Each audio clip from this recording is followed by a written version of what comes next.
science professor, so a lot to talk about tonight. Colin, what do you want to ask? Yeah. Well, Chelsea, I want to talk about the gender gap here. Specifically, though, early voting here in North Carolina, the electorate was showing over 50% for women coming out in the early voting period.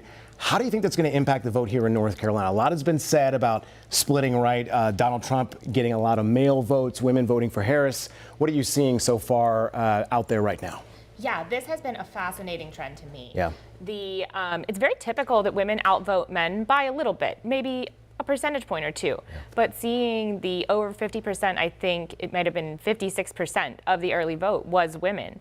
And increasingly in recent years, as you said, there has been this trend that women tend to be breaking a little bit more Democratic than in the past, and men more Republican, especially with Donald Trump on the ballot here. Yeah. So I'll be curious to see whether that would perhaps boost Harris's chances here in the state, although it'll depend on what the election day turnout looks like. Right. And it seems like that trend kind of continues across the United States. As you say, we'll see how those splits or how those votes split in other states. But it is an interesting trend that we've seen in North Carolina and other states as well. Yeah, I guess one thing that I wanted to ask about was maybe timing. And I know it's hard to say as far as when we might start to expect results to be more solidified and things, a clearer image, if you will.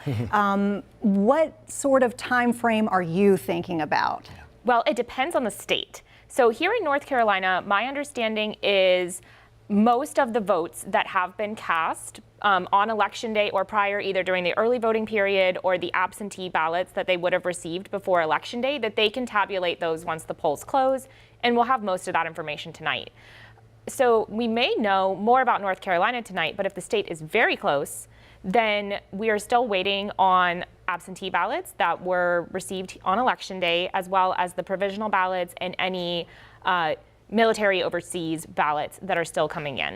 Okay. And so then in comparison, a state like Pennsylvania, they are just beginning to process their absentee ballots as of today, so it'll take a little bit longer to hear their results, and we may have to wait a few days for that information. And then not to forget, obviously, we have 30,000 ballots that have to continue to, or have to be recounted in Milwaukee County, which is the largest county in all of Wisconsin.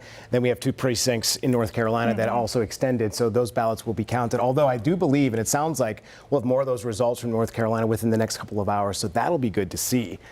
What are you expecting lingering issues into tonight? I know Pennsylvania, as you alluded to, they've got different rules. Obviously, Nevada could still be out there later on midnight. What do you think we'll see as we get closer to 10, 11 o'clock? I know it's tough to forecast and kind of see where we're at that point, though. Yeah, that's a great question because, as I said, it kind of depends on the state and how many people cast their ballots by mail and how much of that they've been able to process. Gotcha. So my understanding is North Carolina and Michigan of our very close states. We're going to have a better idea there.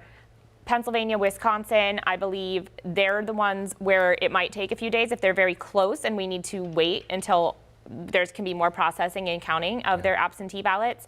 And then Arizona and Nevada, my understanding is they've been able to process a lot of theirs, but they have so much more mail-in voting.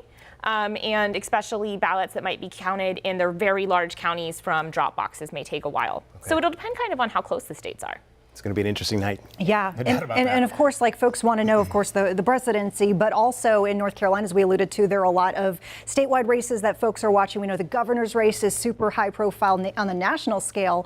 And so I guess I'm just curious, what your thoughts are as far as the trends on how that might, forecast out with the presidency versus the Stein-Robinson matchup, because we had seen some of the more recent polling showing Stein with double-digit lead over Robinson.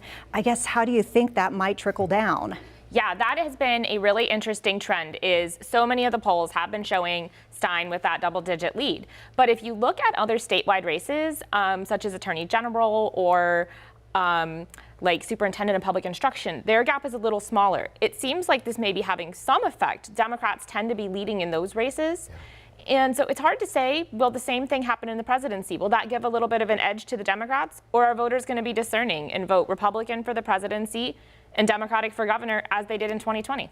And I'll stop asking questions. I know we got to check in with Julie Kay, but I do at some point want to talk about the gerrymandering of the districts because that is going to have an impact. Obviously, it happens when Democrats are holding the entire thing in Raleigh. The Republicans now have the control, so that's why those districts have changed. But we've got to get into that and talk a little bit about it because we alluded to it in our 6 o'clock show and 4 o'clock as well that a lot of money has been pouring into some of those statewide races because the districts have changed those maps. So we'll get into that, talk a little bit about